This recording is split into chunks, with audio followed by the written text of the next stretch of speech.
नमस्कार, आप सभी का the world sky weather YouTube channel पर हार्दिक स्वागत है। आज के इस वीडियो में अगले 15 दिनों के दौरान संपूर्ण भारत में किस प्रकार मौसमी गतिविधियां देखने को मिलेगी उसके बारे में जानकारी दी जाएगी, जिसमें बंगाल की खाड़ी में अब जल्द आने वाले 15 दिनों के दौरान एक के बाद एक मजबूत सिस्टम बनने की संभावनाएं दिखाई दे रही है। तो वह सिस्टम कितनी इंटेंसिटी हासिल करेंगे, क्या वह सिस्टम एक चक्रवाती तूफान का रूप ले सकते हैं या फिर डिप्रेशन के रूप में ही आगे बढ़कर देश के किन किन राज्यों में भीषण बारिश की गतिविधियां बढ़ाने में मदद करेंगे। इसके अलावा अरब सागर में भी आने वाले समय के दौरान जो सिस्टम बनने के चांसेस रहेंगे उसका ट्रैक देश के किन राज्यों की ओर रह सकता है। तापमान की स्थिति अगले 15 दिनों के दौरान शेष व संपूर्ण भारत में किस प्रकार देखने को मिलेगी उसके बारे में भी इसी वीडियो में जानकारी दी जाएगी। तो कुल मिलाकर अगले 15 दिनों के दौरान जो भी मौसमी प्रणालियां उभरेंगी और उनसे होने वाली बारिश व तापमान की स्थिति के बारे में ही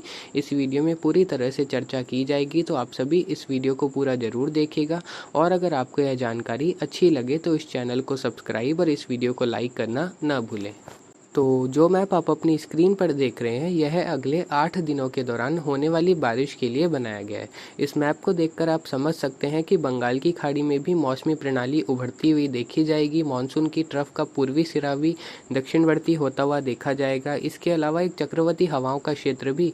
उत्तर प्रदेश और राजस्थान के क्षेत्रों की तरफ रहेगा। तो सबसे पहले शुरुआत करते हैं मौसमी प्रणालियों के बारे में ही। तो अभी फिलहाल एक चक्रवाती हवाओं का क्षेत्र उत्तराखंड और आसपास के क्षेत्रों पर अवस्थित है। एक और चक्रवाती हवाओं का क्षेत्र अगले 24 से 48 घंटों के दौरान पूर्वी उत्तर प्रदेश के आसपास के क्षेत्रों पर बनता हुआ देखा जाएगा, जो कि धीरे धीरे पश्चिम दिशा में बढ़ते हुए उत्तर पूर्वी राजस्थान के आसपास के क्षेत्रों पर 9-10 अगस्त के आसपास पहुंच सकता है, जिसकी वजह से आने वाले एक सप्ताह के दौरान संपूर्ण गंगा के मैदानी क्षेत्र, जिसमें उत्तर प्रदेश, बिहार, झारखंड के इलाके शामिल है, यहाँ अनेक भागों में हल्की से मध्यम बारिश के दौर आते रहेंगे। वहीं कुछ स्थानों पर भारी बारिश की गतिविधियां भी देखने को मिलेगी। लगभग 8 से 11 अगस्त के मध्य के समय में बिहार और उत्तर प्रदेश के कुछ स्थानों पर भारी से अति भारी बारिश के दौर भी आ सकते हैं। इसी दौरान जम्मू कश्मीर, हिमाचल प्रदेश, उत्तराखंड में भी अच्छी खासी बारिश के दौर देखने को मिलेंगे। 10 से 13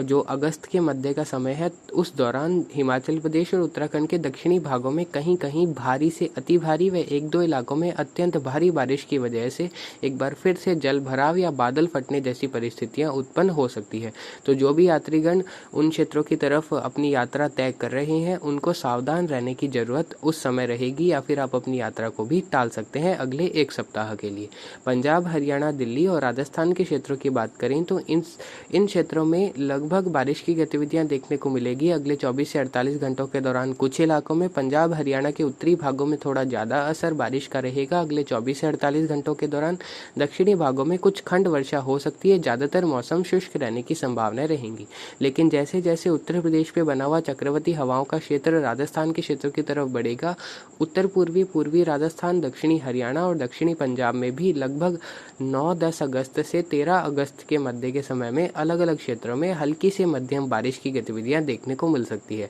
ऐसा होने की संभावनाएं 60% है और आने वाले 24 घंटों के दौरान इस बारिश की गतिविधियां जो होने वाली है इसके बारे में पूरी तरह से कंफर्मेशन हो जाएगा। फिलहाल हम उम्मीद कर सकते हैं कि 9 से 13 अगस्त के मध्य के समय में दक्षिणी हरियाणा, दक्षिणी पंजाब, दिल्ली और राजस्थान के मध्य से लगाकर उत्तर पश्चिमी, कुछ दक्षिण पश्चिमी और पूर्वी इलाकों में अलग अलग क्षेत्रों में हल्की से मध्यम खंड बारिश की गतिविधियां हो सकती है। अगर उम्मीद अनुसार यह सर्कुलेशन उत्तर पूर्वी राजस्थान पर आया और थोड़ा सा और आगे बढ़ा तो उत्तर पूर्वी राजस्थान के 1-2 इलाकों में मध्यम से भारी बारिश यानी कि 40 से 80 मिलीमीटर तक की बारिश भी 9 से 11 अगस्त के मध्य के समय में संभावित रहेगी, जिसके बारे में पूर्णतः जानकारी और सटीक जानकारी अगले 24 घंटों के दौरान ही आ पाएगी। इसके अलावा बंगाल की खाड़ी में बनने वाली मौसमी प्रणालियों के बारे में जिक्र करें तो जो चक्रवाती हवाओं का क्षेत्र बंगाल की खाड़ी में 5 और 6 अगस्त के आसपास बना था, अभी वर्तमान में वह चक्रवाती हवाओं का क्षेत्र तमिलनाडु के कुछ उत्तरी भागों के आसपास अवस्थित है। इस सिस्टम की वजह से आने वाले 4 से 5 दिनों के दौरान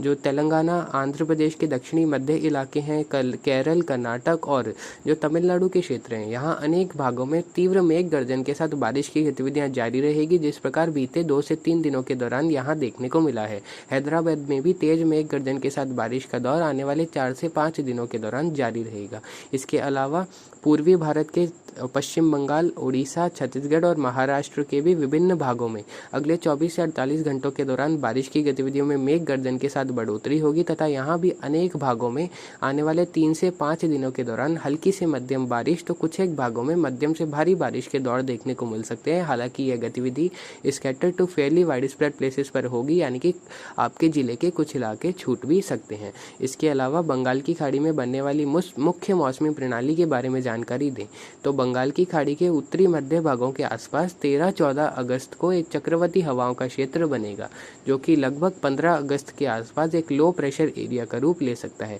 और यह सिस्टम पश्चिम उत्तर पश्चिम दिशा में आगे बढ़ते हुए 15-16 अगस्त को जो उड़ीसा के दक्षिणी भाग है और उससे सटे आंध्र प्रदेश के क्षेत्रों के आसपास पहुंच जाएगा, जिसकी वजह से उन क्षेत्रों में 14-15 अगस्त से जो कि पश्चिम पूर्वी भारत और मध्य पूर्वी भारत के इलाके हैं वहां 14-15 अगस्त से बारिश की गतिविधियों में और बढ़ोतरी देखने को मिलेगी तथा अनेक भागों में भारी बारिश के दौर शुरू हो जाएंगे। ठीक इसी दौरान उत्तर पूर्वी भारत में भी आने वाले 7 दिनों के दौरान कई इलाकों में भारी बारिश रहेगी, जिसमें असम, मेघालय, नागालैंड, मणिपुर, मिजोरम, त्रिपुरा और अरुणाचल प्रदेश के क्षेत्र शामिल हैं, जिसमें अरुणाचल प्रदेश के दक्षिणी भाग, मेघालय और असम के कुछ क्षेत्रों में आने वाले 7 दिनों के दौरान भारी से अति भारी बारिश के 2 से 3 दौर देखने को मिल सकते हैं। कुल मिलाकर आप सभी को समझ आ गया होगा, उत्तर पूर्वी भारत में बारिश जारी रहेगी। दक्षिण भारत में अब अगले 24 से 48 घंटों के दौरान बारिश की गतिविधियों में और बढ़ोतरी होगी और कई इलाकों में मेघ गर्जन के साथ बारिश का दौर देखने को मिलेगा। जैसे ही सिस्टम बनेगा, दक्षिण भारत में और अधिक इलाकों में भारी बारिश की गतिविधियों में बढ़ोतरी होगी। मध्य प्रदेश और गुजरात के क्षेत्रों में बादलों की आवाजाही रहेगी और कुछ स्थानों पर हल्की मध्यम बारिश के दौर आ सकते हैं। गुजरात के उत्तर पूर्वी, पूर्वी और दक्षिणी इलाकों में थोड़ी सी ज़्यादा संभावनाएं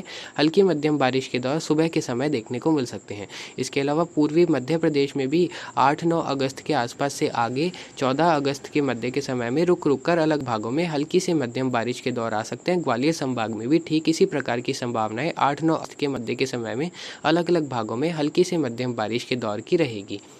इसके अलावा 14-15 अगस्त से पूर्वी भारत में जिस प्रकार बारिश की गतिविधियों में और बढ़ोतरी होगी, ठीक उसी दौरान गुजरात के पूर्वी इलाके, मध्य प्रदेश और राजस्थान के पूर्वी इलाकों में भी मेघ गर्जन के साथ बारिश का दौर काफ़ी इलाकों में देखने को मिल सकता है, जिसके बारे में अगले मैप में आपको जानकारी देते हैं। तो जो मैप आप अपनी स्क्रीन पर देख रहे हैं, यह मैप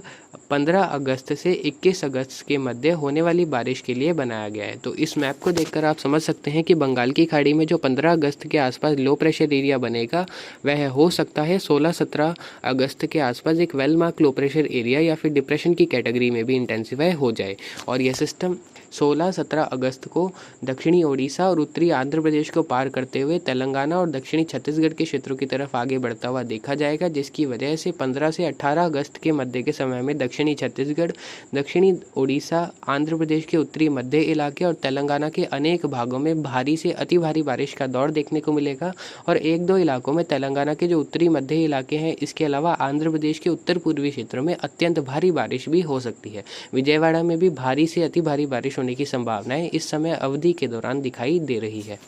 इसके अलावा 18 से 20 अगस्त के मध्य के समय में यह सिस्टम महाराष्ट्र के मध्य दक्षिणी भागों से होते हुए गुजरात के दक्षिणी भागों की तरफ आगे बढ़ेगा, जिसकी वजह से 17 से 20 अगस्त के मध्य के समय में उत्तर पूर्वी कर्नाटक, महाराष्ट्र के दक्षिणी मध्य इलाके, मुंबई, गोवा और संपूर्ण पश्चिमी घाट के इलाके, गुजरात के मध्य दक्षिणी क्षेत्रों से लगाकर कुछ उत्तर पूर्वी भाग जिसमें राजकोट से लगाकर अमरेली, वेरावल, सुरेंद्रनगर, पाटन, द्वारका, इसके आसपास के क्षेत्र, सूरत, नवसारी, वलसाड़ बेल्ट में भारी से अति भारी बारिश 17 से 20 अगस्त के मध्य के समय में दिखाई दे रही है। तो 1-2 इलाकों में अत्यंत भारी बारिश भी हो सकती है, क्योंकि 18 से 20 अगस्त के मध्य के समय में यह सिस्टम दक्षिणी गुजरात और उससे सटे सौराष्ट्र के क्षेत्रों की तरफ आगे बढ़ सकता है, जिसकी वजह से महाराष्ट्र, तेलंगाना, आंध्र प्रदेश, कर्नाटक, गुजरात, दक्षिणी छत्तीसगढ़ और दक्षिणी ओडिशा के कई इलाकों में 15 से 21 अगस्त के मध्य के समय में जिस प्रकार आपको बताया, अलग अलग समय में अलग अलग क्षेत्रों में भारी से अति भारी तो 1-2 इलाकों में अत्यंत भारी बारिश के दौर इस सिस्टम की वजह से देखने को मिलेंगे और गुजरात में भी काफ़ी लंबे समय के बाद एक अच्छा खासा बारिश का दौर सभी इलाकों में देखने को मिल सकता है। इसके अलावा इसी सिस्टम का असर उत्तर भारत के मैदानी राज्य, मध्य भारत और पूर्वी भारत के भी कई इलाकों में देखने को मिलेगा, जिसमें जम्मू कश्मीर, हिमाचल प्रदेश, उत्तराखंड, पंजाब, हरियाणा, दिल्ली, पश्चिमी उत्तर प्रदेश, राजस्थान के, मध्य प्रदेश के अनेक भाग शामिल रहेंगे। यहाँ भी 15 से 21 अगस्त के मध्य के समय में मानसून ट्रफ, वहीं उत्तर पूर्वी राजस्थान के आसपास के के क्षेत्रों पर बनने वाले चक्रवाती हवाओं के क्षेत्र के प्रभाव से कई इलाकों में तीव्र मेघ गर्जन के साथ मूसलाधार बारिश होने की संभावना है। इस दौरान कुछ इलाकों में भारी बारिश की गतिविधियां भी पंजाब, हरियाणा, राजस्थान, मध्य प्रदेश के क्षेत्रों में देखने को मिल सकती है। दक्षिण पश्चिमी मध्य प्रदेश में 17 से 20 अगस्त के मध्य के समय में कुछ स्थानों पर भारी व एक दो इलाकों में महाराष्ट्र से सटे और गुजरात से सटे इलाकों में अति भारी बारिश का दौर देखने को मिल सकता है। कुल मिलाकर इन सिस्टम की वजह से काफ़ी अच्छी खासी बारिश का दौर देश के कई राज्यों में देखने को मिलेगा। हालांकि जो बिहार, पूर्वी उत्तर प्रदेश, झारखंड के उत्तर पूर्वी भाग और पश्चिम बंगाल के उत्तरी भाग है, इन क्षेत्रों में बारिश की गतिविधियां इस समय अवधि के दौरान होगी तो सही, लेकिन सामान्य से कम बारिश होने का पूर्वानुमान the world sky weather channel के द्वारा इन क्षेत्रों में किया जाता है, क्योंकि मानसून की तरफ उस दौरान काफ़ी ज़्यादा दक्षिणायन हो जाएगी। जिस प्रकार आप अपनी स्क्रीन पर देख सकते हैं, मानसून की तरफ राजस्थान को भी छोड़ते हुए गुजरात और महाराष्ट्र के क्षेत्रों की तरफ रह सकती है, जिसकी वजह से संपूर्ण पूर्वी भारत, मध्य भारत और उत्तर पश्चिम भारत में पूर्वी हवाओं का चलन रहेगा। लेकिन जो उत्तर पूर्वी राजस्थान के आसपास के क्षेत्रों पर सर्कुलेशन रहेगा, वहीं लोकल यूएसई जो बनेंगे राजस्थान और मध्य प्रदेश पर, वहाँ तो उन सिस्टम की वजह से बारिश होगी। लेकिन पूर्वी भारत के उन भागों में जिनके बारे में हमने जानकारी दी है, बिहार, पूर्वी उत्तर प्रदेश, उत्तरी झारखंड और उत्तरी पश्चिम बंगाल, वहाँ हल्की मध्यम बारिश के दौर कुछ क्षेत्रों में आ सकते हैं। ज़्यादातर भागों में सामान्य से कम बारिश होने का पूर्वानुमान इस समय अवधि के दौरान किया जाता है। इसके बाद बंगाल की खाड़ी में यह सिस्टम आगे बढ़ जाएगा गुजरात के क्षेत्रों की तरफ। तो लगभग 20-21 अगस्त से 24 अगस्त के मध्य के समय में बंगाल की खाड़ी के उत्तरी मध्य भागों के आसपास, जिसमें विशेषकर म्यांमार से लगाकर ओडिशा के मध्य वाले भागों के बीच एक लो प्रेशर एरिया का फॉर्मेशन एक बार फिर से देखने को मिल सकता है। और उसके बाद यह लो प्रेशर एरिया ओडिशा से होते हुए छत्तीसगढ़ के उत्तरी भागों से होते हुए मध्य प्रदेश और राजस्थान के क्षेत्रों की तरफ आगे बढ़ सकता है अगस्त के चौथे सप्ताह में, जिसकी वजह से एक बार फिर से पूर्वी भारत में भी बारिश की गतिविधियों में बढ़ोतरी हो जाएगी। जहाँ जहाँ कमी दिखाई दे रही है 21 अगस्त के बाद उन क्षेत्रों में भी बारिश की गतिविधियों में पूर्ण रूप से बढ़ोतरी हो सकती है इस सिस्टम की वजह से, और कई इलाकों में भारी बारिश की गतिविधियां निश्चित रूप से देखने को मिल सकती है। 26 से 31 अगस्त के मध्य के समय में बंगाल की खाड़ी के मध्य दक्षिणी भागों के आसपास एक बार फिर से एक स्ट्रॉन्ग वेदर सिस्टम उभरने की संभावना रहेंगी, जो कि डिप्रेशन या फिर डीप डिप्रेशन की कैटेगरी हासिल कर सकता है। सितंबर के पहले पखवाड़े और दूसरे पखवाड़े में भी सामान्य से अधिक बारिश देश के कई राज्यों में देखने को मिल सकती है, क्योंकि एमजो का प्रभाव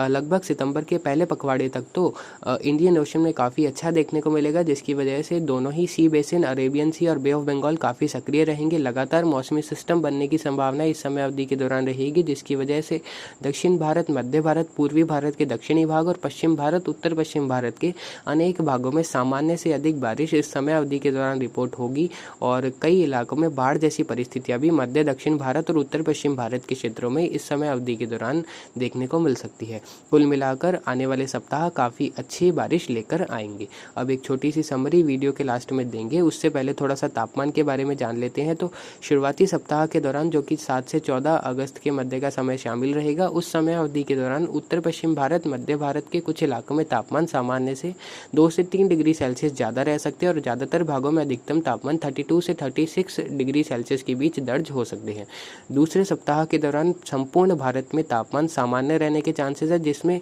विशेषकर जो दक्षिण भारत के ज़्यादातर भाग या मध्य भारत के ज़्यादातर भाग, राजस्थान और गुजरात के कई इलाकों में तापमान सामान्य से कम रहने के चांसेस है और ज़्यादातर भागों में अधिकतम तापमान 26 से 31 डिग्री सेल्सियस के बीच दर्ज हो सकते हैं। अब समरी की बात करें तो A new low pressure area will form in Bob between 14th to 16th August, which may intensify into a depression between 16th to 18th August. 14 से 16 अगस्त के मध्य के समय में जो बंगाल की खाड़ी में लो प्रेशर एरिया बनेगा, वो 16 से 18 अगस्त के मध्य के समय में एक डिप्रेशन की कैटेगरी हासिल कर सकता है। A new low pressure area will form in Bay of Bengal between 21st to 24th August. Rainfall activities are very likely to enhance over most parts of India during next 15 days. अगले 15 दिनों के दौरान देश के ज़्यादातर भागों में अच्छी बारिश होगी। Maximum and minimum temperature will stay in normal category over most parts of India. India के ज़्यादातर भागों में अधिकतम तापमान 14 अगस्त के बाद सामान्य व सामान्य से कम रहने की संभावनाएं दिखाई दे रही है। Above normal rainfall are expected over many parts of India during this period. इस समय अवधि के दौरान देश के ज़्यादातर भागों में सामान्य से अधिक बारिश का पूर्वानुमान the world sky weather channel के द्वारा दिया जाता है, जिसकी वजह से जिन जिन क्षेत्रों में फसलें मुरझाने लगी है, दक्षिण पश्चिमी राजस्थान, पश्चिमी राजस्थान, गुजरात और मध्य प्रदेश के पश्चिमी भागों में, वहाँ भी अच्छी खासी बारिश होगी और फसलों को जीवनदान निश्चित रूप से देखने को मिलेगा। तो फिलहाल अभी की अपडेट के लिए इतना ही। आगे की जानकारी के लिए बने रहे। नमस्कार, जय हिंद, जय भारत।